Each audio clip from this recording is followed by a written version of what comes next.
In our inaugural episode, we kick off the podcast Mixed Life ATL, a podcast review of the hit sitcom Mixed Dish.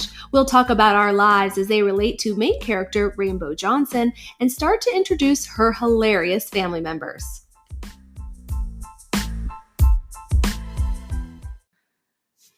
Here we are. Welcome to our first official podcast show, Mixed Life ATL. Yes, this has been in the works for some time now, and I couldn't be more thrilled than to be starting our series.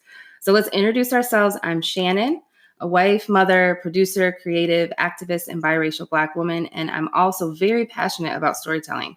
I think telling your story is a major gift you can give to the world, and who better to do that than with one of my closest friends and now co-host, Tarana. Hi, everyone, and thank you, Shannon, for bringing me along on this journey. We should have been recording our friendship for the past 10 years. I am also a wife, mother, writer, producer, and biracial woman of color.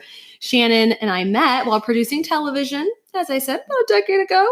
Crazy. This particular show we met on was for BET. I've also worked for Latinx media, and all of this is relevant because, and why I'm a Mixed Dish fangirl, y'all, absolute Mixed Dish fangirl. And that's because I've had an obsession with representative storytelling. That's mostly because I never saw my experience reflected on television growing up biracial in Seattle. Right. And so this show, is absolutely earth-shattering when you think about race relations in this country and that we're at this point in 2020 where there's a television show about a young mixed girl growing up in the 80s. Mm-hmm. And I can't believe it's taken that long for one to show this story. True. But also I can't believe how long we've known each other now. And to be producing together again is going to be so much fun. So this is also like, is this work? I don't know. It's passion project. It's fun. It's all that. So I'm just excited. And I've been wanting to talk about this sitcom in particular since I heard the announcement on ABC. I've just been super excited. I had to be part of it in some way. So to do it with you in particular, I'm very, very, very excited. And, just like the main character Rainbow, we grew up biracial in the 80s. Watching this show, it's like we're reliving our childhood with the hair, the clothes, and Mariah singing the theme song, though she's more a 90s pop star, but biracial as well. So it's awesome to see that. And at first, I was a bit overwhelmed. I felt a little bit, honestly, just a little jealous that in 20 minutes, you could come to these conclusions as a 12, 13-year-old about life and about identity and race. And, again, it's a sitcom. It's unrealistic, but we love all of the topics that they're tackling. And, but it's awesome, but she's definitely processing some big conclusions in a roughly 20-minute show. So. And it's absolutely hilarious and absolutely accessible to anyone, whether you are interested in race issues or not, even if you're interested in identity issues. And we all have them, people. There is a character in this show for you. And so if you're asking, what's the big deal? I think we covered that. Why is it such a big deal, the show Mixed Dish, and to see yourselves on television, people? And I would just say watch one episode. There is so much to unpack. I think, racism affects white people, Black people, Latino people, Asian people. It affects all of us as Americans. And I think there is something in here, a nugget that will resonate with you. I mean, multiracial families, biracial families, I like to say are now popular. We're kind of the in thing. I mean, there's Cheerio commercials with mixed race families. We had a biracial Black president who talked all the time about his white grandmama. Mm-hmm. And growing up in the 80s, though, versus 2020, I mean, it's a very different thing. And that's because back then, I don't feel like the world could really process our identities. That's because of the racial baggage in this country. We've come a very long way in having more open conversations and people being more accepting of each other. But it's still not enough, for sure. And it will continue for a long time. There's still baggage there. There's still baggage there. But again, just to introduce why the significance of this podcast is that it's really from the perspective of a very specific generation of people. Shannon and I are members of what's called the loving generation. So this is the generation of folks who came of age after the Supreme Court decision Loving versus Virginia, that knocked down miscegenation laws in this country, that said, enough, this is probably not constitutional, that we tell Black people and white people not to get married. Okay. So we're kind of these children who came of age when this is the first, generation who was living in kind of a experiment. We were legal. Our parents' marriages were legal. I think my parents' marriage was legal only like 2 years after they struck this down. And so this is a very experimental generation we belong to. And how did they talk about it on the show? I loved the term they coined. Oh, God, they call it, ready, you're going to hear this in every episode. We love it. Beta testers for biraciality. I mean, come on. Brilliant. Again, you may be saying, well, what's the big deal? When you see these issues being unpacked, you will not ask that question. Exactly. I hope. Right. And, just to break down a little history of the Loving generation and the Loving case, rather, with the state of Virginia versus the Loving, rather, versus the state of Virginia case was with Richard and Mildred Loving, who fought for their marriage and to be married, to live in the same home, under the same roof, in the same state, just to fight for that basic right as a family. And they had to move their family all around, and it was, awful, and they were scared. And actually, Dr. Martin Luther King, gave them a lot of strength in fighting for that. And there has been a film since that you can check out about them. But so this specific group of us, beta testers, is from 1967 to 1982, those born in that 1967 to 1982 window of biracial children. And in my opinion, we're definitely a specially bonded generation, which is why we had to do this podcast, Tarana and I both being part of that. And then seeing Rainbow Johnson and that representation on television and our background in producing television, we just had to get in here and be part of this conversation and tell those stories. It's important. Yeah. And let me be clear, but we do not think we're special or more special than anybody else. We're just saying that because I've heard that before. Oh, you think you're special because your dad's Black and your mom's white and you want to call yourself both. No. What I'm saying is there are things we can learn from our struggles and experiences walking through the world as both Black and white. And because we did have a Black and white parent, both Shannon and I had a very similar experience. But of course, we embrace every experience out there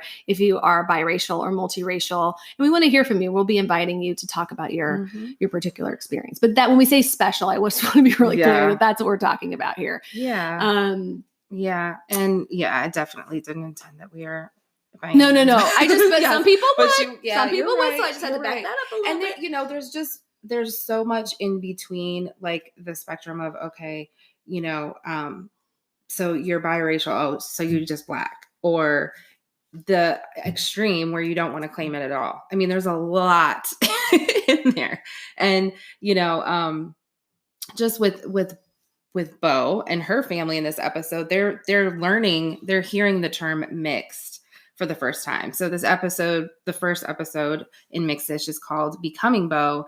And, AKA Bo for Rainbow Johnson from Blackish, and her narrative around her upbringing.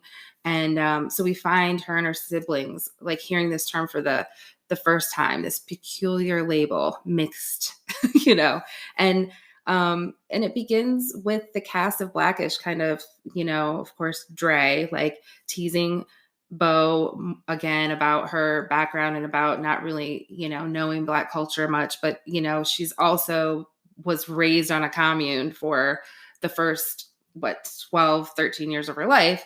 So she missed out on a lot of pop culture, period, let alone Black culture or any kind of culture outside of the commune. So, her husband, Dre, who's played by Anthony Anderson, he's just disgusted with her that she has not seen this show, or this movie, rather, Break-In. And I have a confession. I have not seen the film either. Sorry. Neither have I. I guess Seattle, Washington in the 80s was a little bit of a commune in and of itself. But this concept that the show's creators come up with is actually brilliant, that they came from this race blind commune is really a way to juxtapose kind of two ways of approaching race in life. Some people walk through their American lives and they say, I don't see color. And then other people are like, no, color is everything. And you've made it so. And so it's going to be so. And I'm going to be actually turn that around on its head and make it proud to be so. So I feel like they're brilliant because they get that whole span of experiences in there. And the commune, it represents, I think, more of the ideological, race blind, we're all the same kumbaya mentality that contrasts with the other side of that. And can I just say that I would have totally loved to live there and like the teepee with the growing my own food and my family all snuggled up together. They looked so happy and obviously blissful because they're not in the world, the real world that we live in every day. So it's definitely unrealistic, but the hippie in me, my inner hippie, I guess, would have loved it. Well, I'm from the West Coast, as I've said, so bring it on. Yeah, right. So, well, let's dive into Rainbow, the young Rainbow Johnson, aka Bo. She's played by the actress Erica Hamill, who is wonderful and so natural as a young Bo. And I couldn't help but wonder, what's her personal experience that she's bringing to this character. And she is indeed biracial. Her mother is Black and Liberian American, and her father's white. And she's born and raised in New York City, and an off-Broadway star, so to speak. She had one show, I believe, called The Layover. I'm interested to know more about that. But a fun fact about her is that her mother is a Grammy-nominated artist from the group CNC Music Factory. Hello, 80s pop music. Try not to sing right now. Try not to sing. Our 80s anthems, or anthem rather, Everybody Dance Now. Do you all remember the song? I mean... Ooh, try not to sing. And that's her mom. That's amazing. So, of course, she, learned a lot from her, but so many memories dancing to that fun song. And it's a fun little tidbit about Erica's little background. But we got to go to the Savannah College of Art and Design's ATV festival and get to see a panel of the cast from Mixed-ish with Erica and Tika Sumpter, who plays her mother, and Mark Paul, who plays her father, and then one of the writers, producers, Peter. And so that was really awesome to hear the tidbits from them. But then Erica telling us her personal story about getting into character and how she got to talk to Tracy Ellis Ross, who plays Bo from Mixed-ish, and got a little advice from her saying, just be yourself. Like, don't worry too much about trying to match the mannerisms and all that. And I thought that was awesome. And you can tell that she's very relaxed in the character, which makes it more authentic and just, representative of the stage of life she's in. And it represents the uniqueness of coming of age and finding your identity as a woman and racially, which is a lot. Yeah. Yeah. I mean, and you would hope that the Ish universe would be very accepting of, making it their own experience. And that's why it's such a phenomenal group of creatives who've made this Blackish and Mixed-ish. And so to back up, Tracy Ellis Ross who's phenomenal. I'm in love with her mother. I'm in love with her. But she narrates Bo's character. Right. So we hear young Bo, and in a retrospective narration, Tracy is with us throughout the show, which is special if you're a fan of hers. But what's so brilliant about this young character, Bo, is that she's innocent, she's aloof, she's goofy, she's a 12-year-old, a real 12-year-old, and that humanizes her to the extent that anybody can access her personality and her struggle and go on this journey of racial identity with her. There's just nothing scared about, some people are so scared about the topic of race, and there's just something scary to watch in this show. It's absolutely side-splitting hilarious. And if you blink, you will miss if you laugh. A ton of stuff. If you laugh at a joke, because they miss the next line. It's just packed. But her coming of age story was my story. There were a few coming of age books I read, mostly in my early adulthood. Rebecca Walker, James McBride, some biracial writers I've read and really been grateful for. But seeing this on television is just a whole new world. It's a revolution. And it's weird that I had to wait to my mid-40s to see it. We should have written the show. Trust me. Trust and believe there were those ideas of how I would be. I wanted to see that story. I've wanted to see this story for so long. And, being biracial is not monolithic, just, like any culture, we're not all the same. So there's definitely many differences to Beau's experience versus ours. But again, just being that it is the 80s, it is this loving generation. And there are things that we can definitely tackle in the similarities. But, I'm the oldest of three. She's the oldest of three. There's just a lot, of little similarities. But again, I'm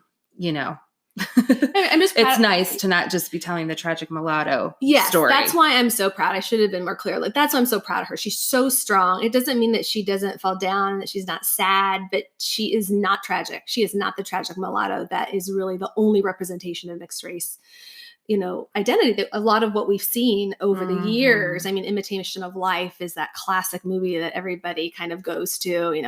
We think of Halle Berry and some of the characters who have played the tragic mulatto character. And it's just so nice to see us just expand a little bit, right? And get out of that a little bit. So bravo again, Mixed-ish. Right. Yeah, totally. And, specifically going into a little bit of our background and what we were doing in 1985 as this show starts is I was actually moving from Brooklyn, Queens, New York City to West Michigan. And I remember I was a little bit younger than Beau, but I distinctly remember this forever, will remember this moment when we, my whole reality was totally shifted and culture was totally shifted to West Michigan. That would have been a majority like white, Dutch, German settlement demographic. And we had sprinkles. We did have some of the refugee. So there was a little bit of mixing of Latino and Asian, like Vietnam. And so there was a little bit out, of other, so to speak. But coming from a very colorful New York City vibe to West Michigan was definitely a huge shift for me. And, granted, we didn't live on a commune, but our family definitely bonded together, kind of, clung to each other because, we only understood each other and we advocated for each other. And we just, no one was going to understand our experience. We were, you're looked at as kind of always the odd ones, so to speak. And, we had to, it was our normal. But it did, in some ways, it did give me a false sense of the world because my parents loving each other was my normal, but not the world's. It gave me a delayed understanding of how divided our country is from the sins of this nation and the lack of lament and reconciliation. Yeah. Yeah. My parents were very good friends and in love. Met in college, again, Black dad, white mom, in the late 60s, early 70s.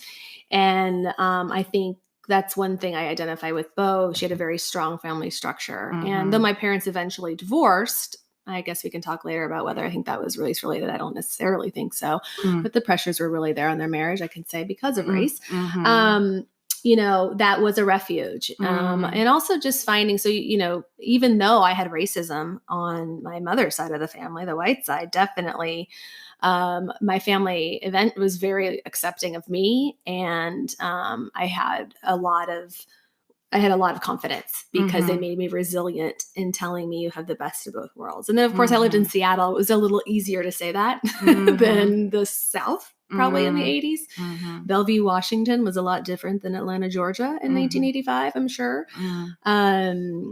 But I think that my dad also was football coach in the NFL, and there was a lot of interracial marriages in the NFL. And so sports created its own little utopia and community. And of course, I used to call Seattle and then the mixed race Mecca. And then I moved to Oakland, where it also was kind of a mixed race Mecca. And so I do have these experiences of growing up where this is more common or accepted probably than it was in the South, but we still had our challenges for sure. Yeah. I mean, when, in the show, when Bo and her siblings have to go to school for the first time, I felt their anxiety, like seeing the looks on their faces and their eyes wide open, like a deer in headlights. It was like that for me in 1985, being the new kid, coming from Brooklyn, and also knowing that it definitely had to do with being, I didn't understand this at the time when I was very young, but when you process it as you get older, you realize this is because I was the biracial kid. Because, mostly if it was majority white, but if there was anyone of color, they're darker skin, brown skin, and I'm the one that's like, what's going on there?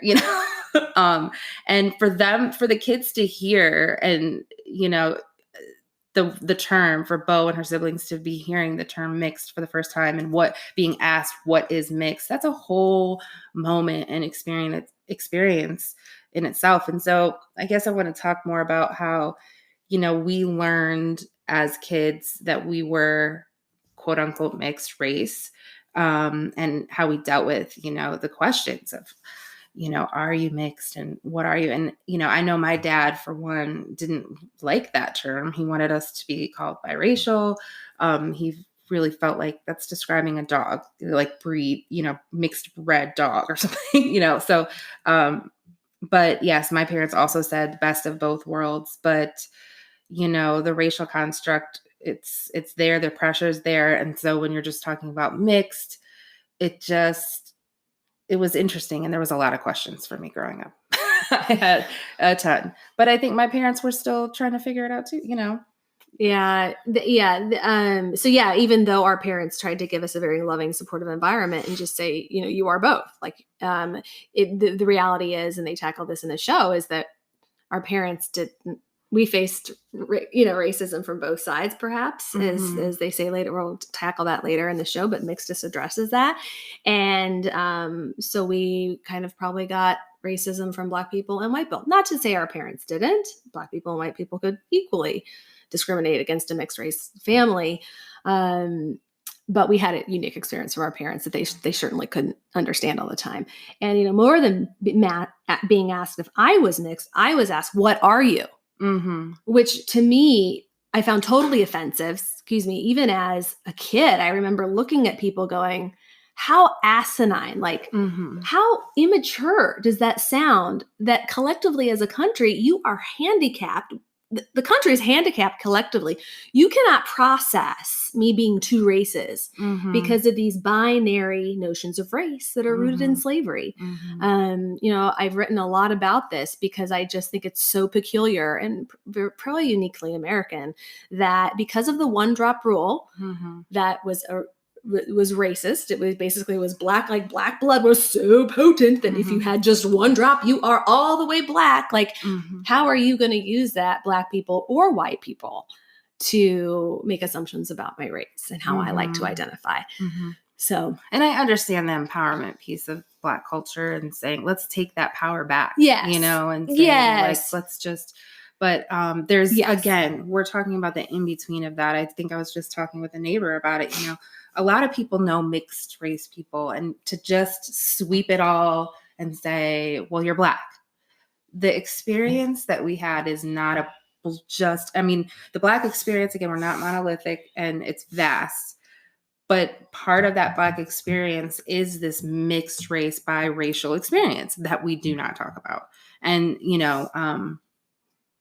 it's time. It's time. It's time. And that's why the show is just so brilliant, because it really is very precise and authentic in terms, I think, in terms of how it breaks down this one facet of the mixed race experience. I will allow that. I understand Bo's experience is not everybody's experience.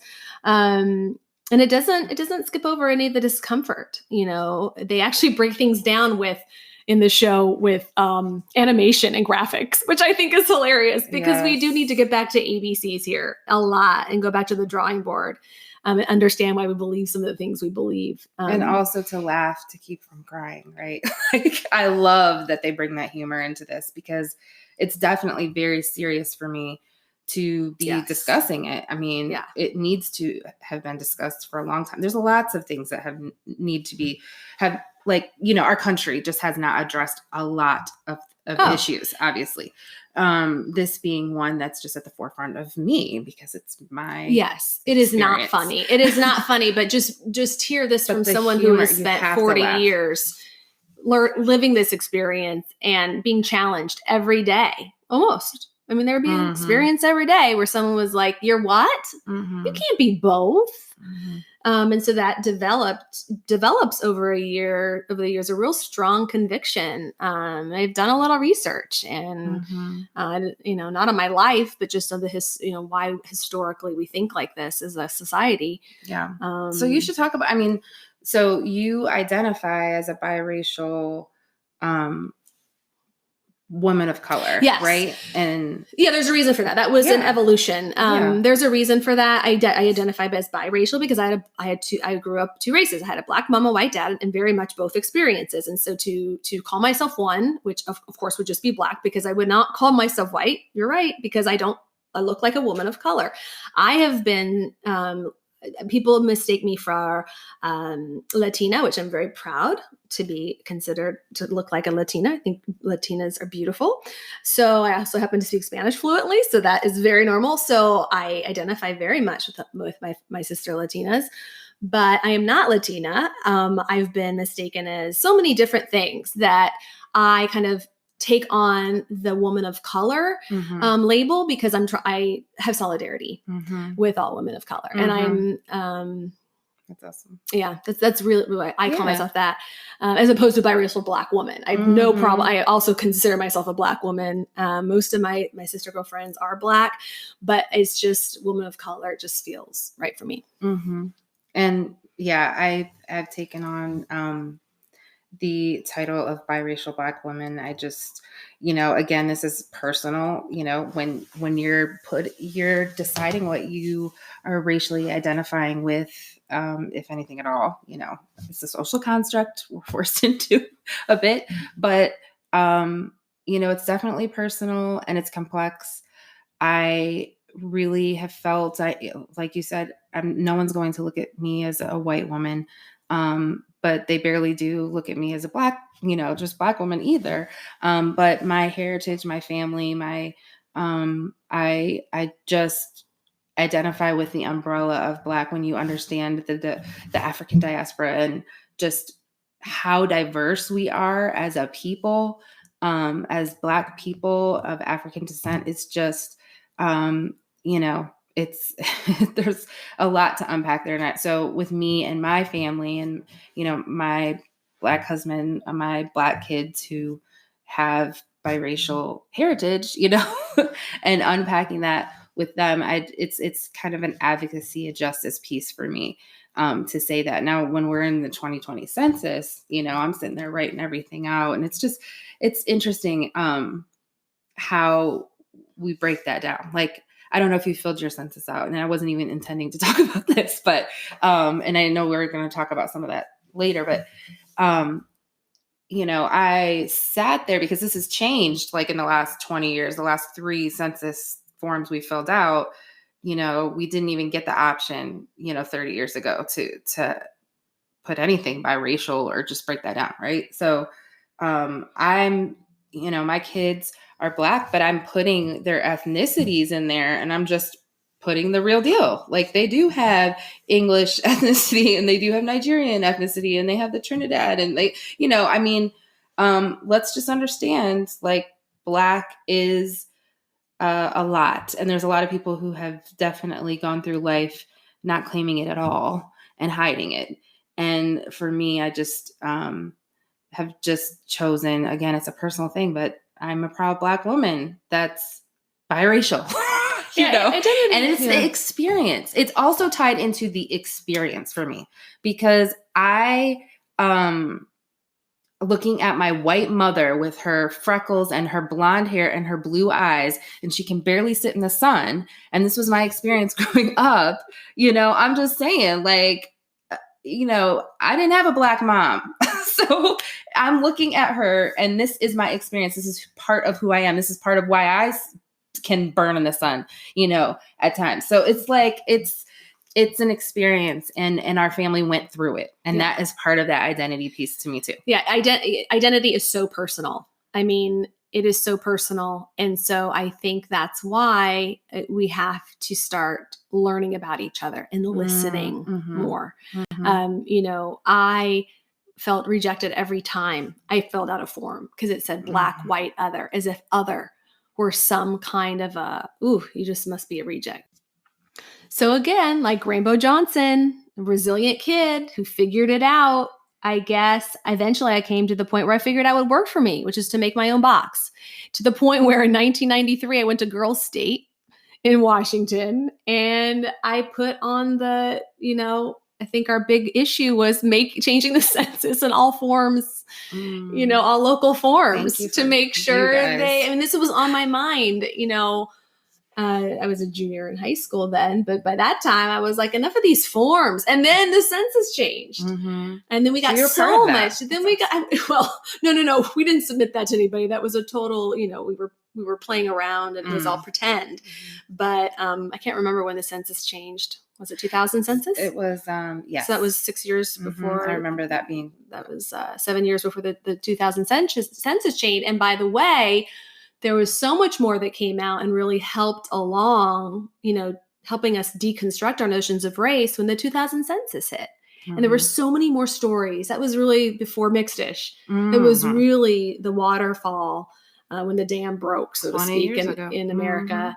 When there was that epic Time magazine cover of all the different people and the mixed race American. And I was like, well, finally they're figuring it out. They're going to delve into this experience. Being acknowledged, which is crazy, but 2000. So many now years we're in later. 2020. 20 years later, we got a television show. Right. So, we're doing good. Ooh, yes. Anyway. And, but Bo is doing a great job teaching the country what it means to be mixed. And because, the way we both self-identified ourselves, it's just we're able to see the strong conviction, so it's awesome. But I think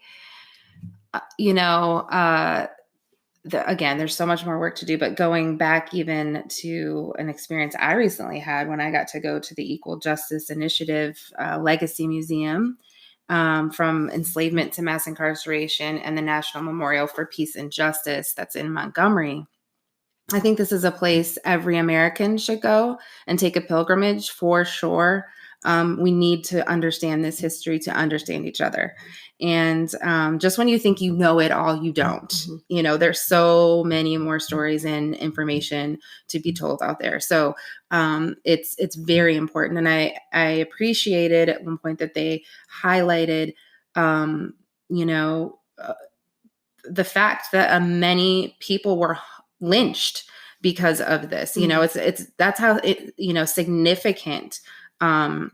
Because of miscegenation, you mean? Yes. I mean, yes, yes, let me back it up. Okay. There was a lot of lynchings. There's a lot of lynchings. Not laughable, but talking about marriage and biracial marriages. And people were getting lynched to have a relationship. That's the importance of the Loving versus the state of Virginia. They were scared for their lives, really.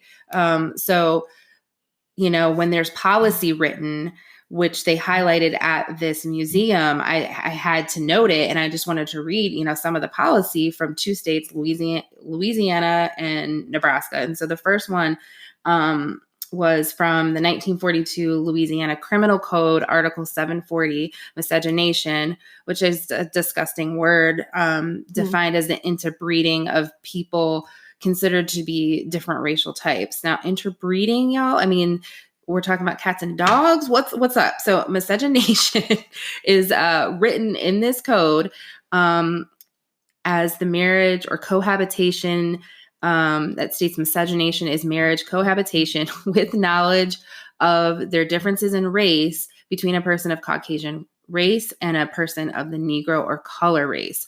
Whoever commits a crime of miscegenation will be imprisoned with or without hard labor for more than 5 years. For not more than 5 years. For not more than 5 years. Thank you. And, wow. So then in Nebraska, from the 1943 Nebraska Statement on Interracial Marriage, marriages are void when one party is a white person and the other is possessed of 1/8 or more Negro, Japanese, or Chinese blood. So it's written in our government, our everything. Going back, obviously, we're talking about slavery as it's just dominoed into all of this. And this is what this is about. It's taking on artificial constructs that are just unnecessary and just examining, how they've impacted our lives, our policies, our families throughout the years. And we just want to create a very safe zone here. Anybody, with no judgment. Yeah. It's just exploring. Right. Cause it's all contributed to how we relate to each other and how we treat each other. And when it comes to race, how we talk about it. So, again, why we're appreciating this show, Mixed Dish. And so I think I'm ready to start unpacking a bit of the episode, but also more so even the characters of the show and Bo's family. Her mother, played by Tika Sumpter, is amazing in the show. She's, often has a drama background, but she brought comedy to this role that's just awesome. And she's, her Black mother on the show. And we love Tika, but she's, been busy with movies and, all kinds of projects recently, just like Mark Paul, who's busy doing a lot of drama as well. But, in Tika's role as Alicia, as Bo's mother, it's interesting to me because she's a Berkeley educated lawyer who chooses to marry a white freedom rider that marched with Martin Luther King Jr. And they lived in this commune. And they've been married, when the show starts, they've been married now for 15 years. And, this mixed race couple in the 70s who begins their lives together infused with an optimistic ideology that doesn't talk about race and accepts everyone as they are, and just talking like they're blissful hippies, like we say. It's a familiar story, though, of, having to choose a woman as a woman who can transform a bit, right? Like to her lawyer role, from hippie to lawyer. Yes. So to speak. Yes. The duality of women is very much on show there. The layers. In the show. Mm-hmm. Yes. On show in the show. But I think, when Bo and the family sees her dressed up in her pinstripe suit, because she's like, I gotta work, and that I could see, I could see the struggle. It's like we're giving up our past. We're giving up how we were operating. We're moving to this next chapter, and the resistance that especially Bo is facing is interesting. And I'm just interested to unpack, though, too, that in Bo's experience, she does have a Black mother. We did not. Right. I'm interested to see how it's going to be in the future on the show. To see some of those differences and see how she navigates it with the family. She's relating to her children. And I think we've talked about this before. You've pointed out that women are often the culture bearers. Yeah. You've heard that before or something. And I thought that was interesting of a family, so to speak. In my research and just thinking about this for decades, I think a lot of what I've learned is that, we think that we mostly esteem women, and this is not necessarily all the time too, is the cultural bearers in the family. So maybe you do identify more as a white woman. For example, I think people would think of me because your mom is white. Mm-hmm. I don't know if that's necessarily true. It also had to do a lot of, I definitely don't think I identify more with white women now But I think growing up, it had to do with geography. I was raised by a white woman in Seattle. If I was raised by a Black woman in Atlanta, would have been different. Absolutely. But that's why identity is so personal. And, my mom faced, she still faces issues when she goes out with my children who happen to be brown, and or she's seen with me, and she's and I didn't realize how deep this goes for her. So if racism affects everybody, it does. And it was very hurtful for her. The rejection she felt by being mostly, but from her family, but also from Black folks too, who didn't like that she was married to a Black man. So she got on both sides, deeply hurtful to her. Yeah. Well. And I'll talk more about that, about my mom's experience as well, but for sure. And I think, having a mother that's white, that's not a woman of color, she cannot relate to the experience. And that's a tough thing, I think, to have to, for the parent and for the child. Yeah. To have to navigate we get into through that when we talk about the hair episode. Yes, for sure. Was there any Black females though in your life that were, mentors? Oh, absolutely. My great aunt Clara was the reason I became a journalist. She told me stories in her shotgun house in Durham, North Carolina, with no air conditioning. And she taught me to love storytelling. And so I would visit these relatives. We had a bunch of mixed race families that I grew up with in Seattle who were our family. But when I would see the Black side was when I would go to Long Beach or Durham, and I would see the white side in Oklahoma. And I definitely look forward to seeing my cousins and my aunts and people who were that tie for me, because I grew up in Bellevue, Washington, which was not diverse then. So yeah. And then of course, as we'll talk about this also, but as I grew up and went to search out my friendships, right, as opposed to those friendships being part of circumstance and where I grew up, I definitely enjoyed for the first time these close relationships with Black women that are still to this day my best friends. Yes. And I agree. I had a few family members that were family friends rather, that I would look up to that were also biracial. And I just, you soon realize that it's evident that they're still processing, their identity, their lives, and being part of this loving generation.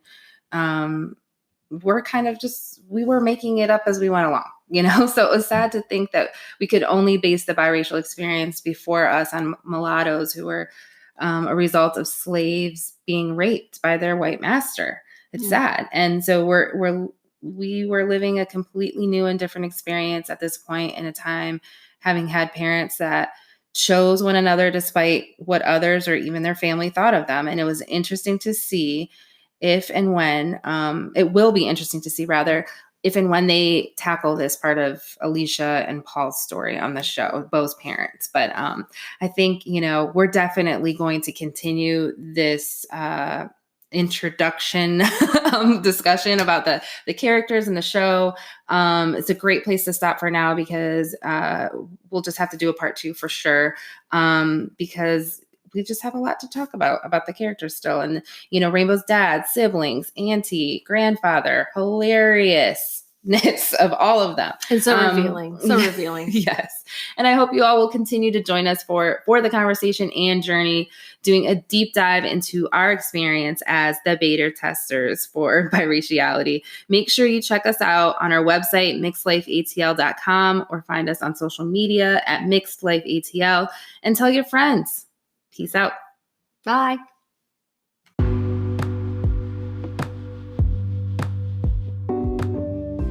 In our mixed message today, we're asking, how do you show your support when you hear about racial injustice in your community? Send us a DM and share with us through our website, mixedlifeatl.com, or find us on social media at mixedlifeatl. In our next episode, we'll be covering a few other episodes as well, again, and then we'll be getting into the finale pretty soon here. That's all we have for the show today. Until next time, stay safe and peace out.